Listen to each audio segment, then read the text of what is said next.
السلام علیکم ورحمۃ اللہ وبرکاتہ لا حول ولا قوة الا باللہ العلی العظیم اعوذ باللہ من الشیطان اللعین الرجیم قال اللہ تبارک و تعالی فی القرآن المجید بسم اللہ الرحمن الرحیم شہر رمضان الذی انزل فیہ القرآن۔ میں سید احمد حسن رضوی آپ کی خدمت میں مسلسل رمضان اور اس کی عظمت و اہمیت کے ساتھ حاضر ہو رہا ہوں۔ آج کا یہ موضوع جناب موسیٰ کی ایک خاص دعا جو کتاب مراقبات صفحہ 134 میں ذکر ہے، وہ یہ کہ جناب موسیٰ پروردگار سے ارشاد فرماتے ہیں، خداوند عالم میں چاہتا ہوں کہ تیری قربت کو حاصل کروں۔ پروردگار نے کہا، اے موسیٰ اگر چاہتے ہو کہ میری قربت کو حاصل کرو تو شب قدر میں بیدار رہو۔ جناب موسیٰ نے پھر دست ادب جوڑا، کہا پروردگار میں تیری رحمت کا طلبگار ہوں۔ خدا نے کہا، اے موسیٰ اگر میری رحمت چاہتے ہو تو شب قدر میں فقیروں کی مدد کرو۔ پھر جناب موسیٰ نے دست ادب جوڑا، پروردگار میں چاہتا ہوں پل صراط سے راحت کے ساتھ گزر جاؤں۔ پروردگار نے فرمایا، اے موسیٰ اگر پل صراط سے گزرنا چاہتے ہو تو شب قدر میں صدقہ دو۔ پھر جناب موسیٰ نے کہا، اے پروردگار میں تیری جنت کی نعمتوں سے مستفیض ہونا چاہتا ہوں۔ پروردگار نے کہا، اگر جنت کی نعمتوں کو چاہتے ہو تو شب قدر میں عبادت میں مشغول رہو۔ پھر جناب موسیٰ نے کہا، پروردگار میں چاہتا ہوں کہ جہنم کی آگ سے دور رہوں۔ پھر پروردگار نے کہا، اے موسیٰ اگر یہ چاہتے ہو تو حالت استغفار میں شب قدر میں رہو۔ پھر جناب موسیٰ نے کہا، اے پروردگار میں تیری رضا اور تیری خوشنودی چاہتا ہوں۔ جناب موسیٰ کی اس قول پہ پروردگار نے کہا، اے موسیٰ تو پھر 2 رکعت نماز شب قدر میں بجا لاؤ۔ یہ وہ دعا ہے جو شب قدر کی اہمیت کو اجاگر کرتی ہے، اس کی فضیلت کو بیان کرتی ہے۔ آج چونکہ شب قدر کی دوسری شب ہے، یعنی 21 کی شب، اس کی فضیلت اور اہمیت بہت ہی زیادہ کتابوں میں بیان کیا گیا ہے اور لکھا گیا ہے۔ آج کے کچھ اعمال، جیسا کہ آپ نے پچھلی کلپ میں، پچھلی ویڈیو میں مشترک اعمال کو سنا، مشترک اعمال آج بیان نہیں کرنا۔ آج کی رات اور آج کی شب کا جو مخصوص اعمال ہے وہ یہ کہ انسان غسل کرے، دوسرا 2 رکعت نماز پڑھے، کہ جس کا طریقہ وہی پچھلی کے طریقے سے ہے کہ پہلے الحمد پڑھے گا، پھر 7 مرتبہ سورہ قل ہو اللہ پڑھے گا، دوسری رکعت میں بھی اسی کو تکرار کرے گا۔ تیسرا یہ کہ دعائے جوشن کبیر پڑھے گا۔ چوتھا یہ کہ وہ مخصوص دعا جو قرآن کو سر پر رکھ کے اور قرآن کو کھول کر پڑھنا تھا وہ بجا لائے۔ 5واں یہ کہ 100 رکعت نماز کو پڑھے۔ 6واں یہ کہ زیارت امام حسین کو پڑھے۔ 7واں یہ کہ تمام شب جاگ کر پروردگار کی عبادت کرتا رہے، اور بقیہ وہ تمام دعائیں جو مفاتیح الجنان میں لکھی گئی ہیں اس کی تکرار کرے گا۔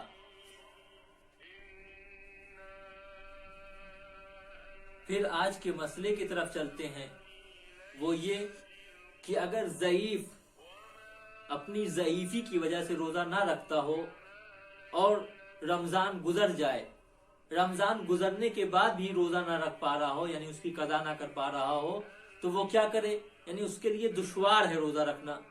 تو پھر ضروری یہ ہے کہ ہر روز کے بدلے، یعنی ہر روزے کے بدلے ایک مطعم کے جس کا پہلے ذکر ہو چکا ہے اس کو فقیر کو دے۔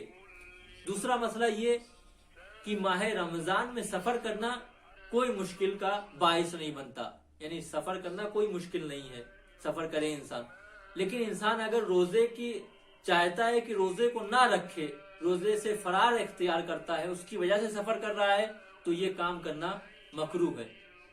اچھا، یہ آج کی رات جو ہے یہ صرف اور صرف ان اعمال اور شب قدر سے مخصوص نہیں، جیسے کہ آپ بہتر جانتے ہیں کہ آج وہ روز ہے، وہ دن ہے، وہ شب ہے کہ جب ہمارے اور آپ کے امام علی علیہ السلام ایسے زخم سے دوچار ہیں، ایسے زخم سے دوچار اور ایسی حالت میں مبتلا کہ بستر علالت پر ہیں، لیکن پھر بھی اسلام کو پھیلانے سے کسی کو منع نہیں کر رہے ہیں۔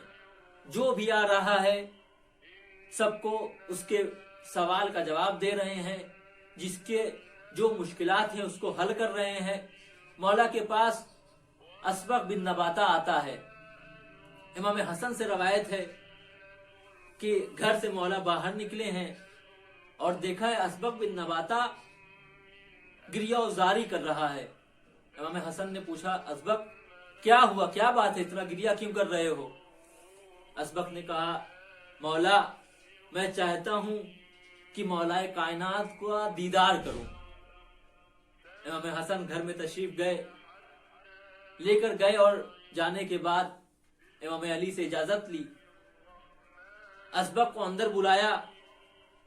اسبغ یہ کہتے ہیں کہ جیسے ہی میں گھر کے اندر داخل ہوا، میں نے دیکھا کہ امام کی پیشانی پر ایک زرد کپڑا یعنی ایک پٹی لگی ہوئی ہے جس کا رنگ زرد ہے بالکل۔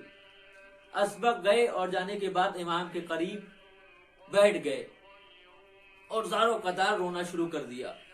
ایک مرتبہ امام جب متوجہ ہوئے، اسبغ سے کہتے، اسبغ کیا بات ہے، اتنا گریہ کیوں کر رہے ہو، اتنی غور سے میرے چہرے کو کیوں دیکھ رہے ہو؟